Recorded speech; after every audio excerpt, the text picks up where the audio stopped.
apakah dia sebagai, kalau jurnal ya sebagai penulis utama atau koresponden. Salah satu itu bisa kita. Kalau KI ya dia menjadi pemilik KI-nya itu ya. Nah, tapi kalau tidak KI, harus yang urutan pertama kan ya Pak ya? Nggak harus urutan pertama kan? Kalau buku ya urutan pertama. Nggak, maksudnya yang paten kayak gitu ya? Nah, Karena kalau paten, ya kalau paten memang itu kan kelompok kadang jadi misalnya tim, jadi tidak harus nomor 1. Tapi kalau itu bukan grup ya dia harus pemilik nomor 1 gitu. Oke.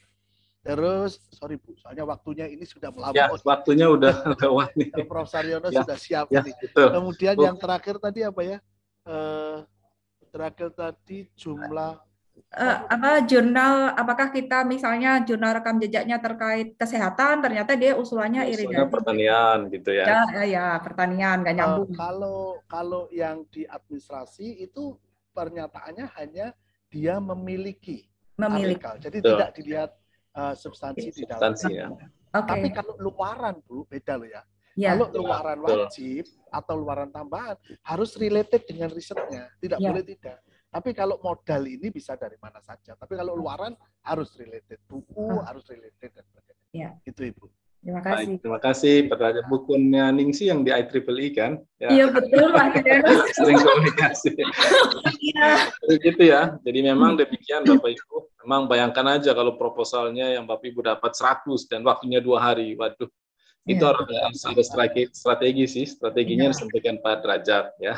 Strategi itu. Terima kasih Prof. Adrianus. Ya, sama-sama Bu. Bapak Ibu mohon maaf banget karena waktunya udah mepet. Yang raise hand di ini ya, bisa di kolom chat, disampaikan di kolom chat, karena nanti Pak Derajat atau mungkin teman-teman bisa menjawab satu persatu ya di dalam kolom chat. Nah, kalau untuk raise hand-nya ya, saya kira demikian Pak Derajat. Terima kasih banyak. Terima kasih Prof. Adrianus, teman-teman semua. Ya, terima kasih. Salam sehat Pak Derajat. Sampai ketemu lagi ya di dulu. Ya, monggo Pak. Terima kasih. Betul. Pak Ibu, terima kasih untuk stay sampai dengan saat ini. Berikutnya saya limpahkan ke Ibu Pipit ya. Pipit, udah ada kan? Ada ya. Oke, siap. Bu Pipit sama Pak Saryono. Saryono juga kayaknya udah siap. Ya. Bu Mika ya? Bu Mika. Bu Mika, silakan. Ganti pasangan saya, Prof. Terima kasih Prof. Adrianus. Mari, ya. Sama saya dulu ya Prof. Saryono. Ya. Oke, Assalamualaikum warahmatullahi wabarakatuh. Oke, selamat pagi Bapak Ibu semua. Jadi kita akan masuk ke agenda berikutnya dengan Prof. Saryono dengan topik penilaian substansi proposal yang meliputi state of the art, ya, kemudian relevansi, peta jalan penelitian, luaran penelitian, metode referensi, kesesuaian penugasan tim, dan dokumen pendukung. Nanti diupayakan ya Bapak Ibu, pertanyaan yang masuk disesuaikan dengan tema atau topik yang masuk di Prof. Saryono. Gitu, monggo silahkan Prof. Saryono. Baik, terima kasih Bu Mika. Saya coba share screen.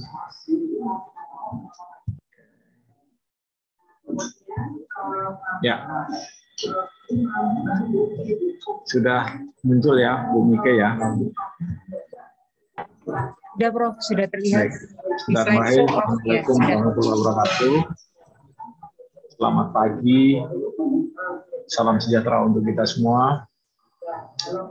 Bapak Ibu yang saya hormati, kita lanjutkan aktivitas BIMTEK ini dan saat ini saya kebagian tugas untuk menyampaikan lanjutan dari penilaian ya, dari penilaian administrasi sekarang masuk ke penilaian rekam jejak, masuk ke penilaian substansi dari proposal atau isi daripada proposal. Jadi kalau kita lihat tahapannya, yang lolos administratif nanti akan ada penilaian rekam jejak yang tadi sudah disampaikan Pak Derajat. Kita nilai dari publikasi internasional, publikasi nasional, buku dan seterusnya itu kita simpan permanen. Klik simpan permanen, maka sistem akan berpindah ke tahapan ini, tahapan penilaian proposal. Nah, di tahapan penilaian proposal tentunya kita akan melihat bagian-bagian yang ada di dalam proposal itu. Misalnya ada ringkasan, ada kata kunci, ada latar belakang, ada tujuan pustaka, ada metode, ada jadwal, daftar pustaka, dan lampiran. Nah, ringkasan di situ kalau kita lihat di template itu adalah suatu kisi-kisi ya yang dibuat oleh penyelenggara, dalam hal ini di Vokasi, untuk menjadi pedoman bagi pengusul dalam menulis proposal. Dan yang ada di template ini juga menjadi pedoman bagi penyelenggara membuat borang penilaian. Dan dari panduan ini, ringkasan template ini juga lah reviewer menjadi dasar untuk penilaian. Jadi kita berpatokan kepada template ini. Nah, kalau kita baca di template ringkasan ini adalah yang pertama diminta ringkasan penelitian tidak lebih dari 500 kata. Nah, kita di sini perlu melihat apakah lebih. Nah, biasanya sebelum melakukan review, kita akan ada penyamaan persepsi reviewer. Kita sepakati kalau lebih itu maksimum berapa. Nah, tahun lalu itu kita sepakati lebih 10% itu dimaafkan. Maafkan. Jadi kita sepakatin tuh. Kalau lebih 10%, oke. Kalau tidak lebih, kalau lebih dari 10% itu dianggap melanggar. Kalau melanggar, konsekuensinya nanti ada dari item penilaian. Nah, berikutnya isinya apa dari ringkasan itu? Paling tidak di situ harus ada latar belakang kajian. Latar belakang daripada penelitian itu.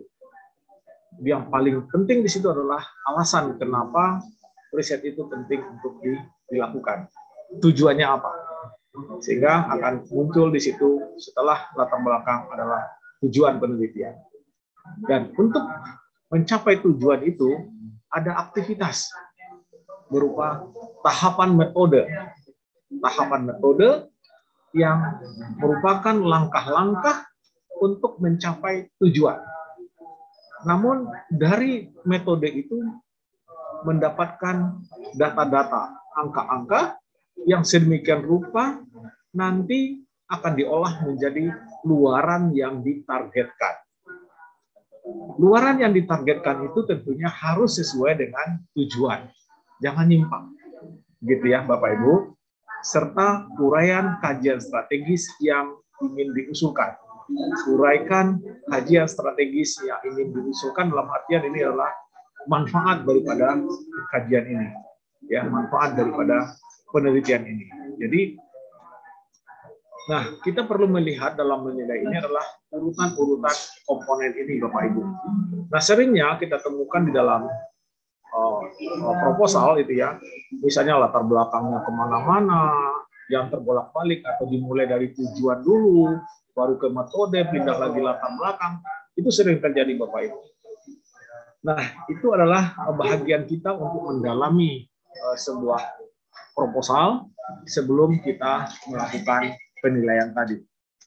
Oke, berikutnya ada bab latar belakang. Kalau kita baca di template, latar belakang penelitian tidak lebih dari 500 kata yang berisi latar belakang dan masalahnya apa yang akan diteliti. Lebih spesifik, masalahnya apa? Dari masalah itu, mungkin masalah itu kompleks, masalah itu besar, sedangkan penelitian ini terbatas 1 tahun, 2 tahun, 3 tahun. Tujuan khusus dari riset ini apa?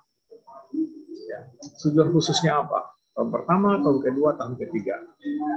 Dan studi kelayakannya bagaimana? Kelayakan dari riset ini. Gitu ya. Apakah visible atau tidak ya, untuk dikembangkan untuk lebih lanjut. Gitu. Kalau toh nanti ini menghasilkan sebuah produk, menghasilkan suatu prototipe, kira-kira prototipe ini layak atau tidak ke arah hilirisasi, komersialisasi, dan seterusnya. Karena itu merupakan salah satu yang membedakan riset ini dengan riset yang ada di panduan akademis, Bapak Ibu. Selain itu, pada bagian ini perlu dijelaskan tentang spesifikasi keterkaitan skema dengan bidang fokus untuk yang kompetitif nasional dan keterkaitan riset ini